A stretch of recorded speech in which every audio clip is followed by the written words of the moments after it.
अस्सलाम वालेकुम। सबसे पहले तो मेरे चैनल को सब्सक्राइब कीजिए, मेरी वीडियोस को लाइक कीजिए और शेयर करना ना भूलें।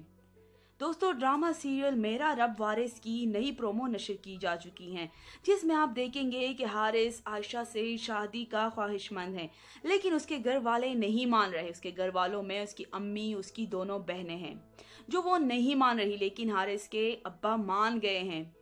तो हारिस बहुत ज़्यादा जज्बाती हो जाता है और वो चीज़ों की तोड़ फोड़ शुरू कर देता है।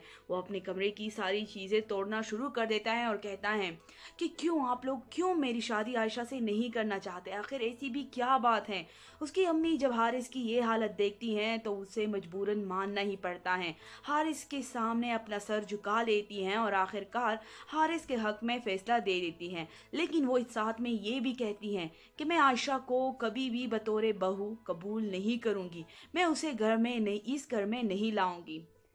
अगले सीन में दिखाया जाता है कि हारिस और आयशा का निकाह हो रहा होता है। हारिस आयशा को अंगूठी पहना देता है। हारिस बहुत ज़्यादा खुश होता है क्योंकि उसने जो चाहा वो उसे मिल गया, उसे अपनी मंजिल मिल गई। लेकिन यहाँ भी आयशा निकाब में बैठी होती हैं और हारिस के घर वाले उसकी इसी बात को पसंद नहीं करते।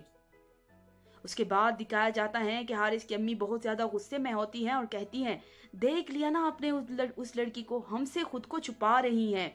मैं उसको इस घर में कभी भी नहीं आने दूंगी, मैं कभी भी उसे इस घर में नहीं लाऊंगी। दोस्तों, प्रोमो के आखिर में दिखाया जाता है कि फैजी को इन सारी बातों का इल्म नहीं है। वो जब घर आता है और अम्मी के हाथ में मिठाई देखता है तो उससे कहती है कि आयशा ने तुम्हारे लिए भेजी है, क्योंकि आयशा का निकाह हो गया है और उसने ये मिठाई अब तुम्हारे लिए भेजी है। फैजी जब ये सुनता है तो उसके हाथ से मिठाई का डब्बा गिर जाता है।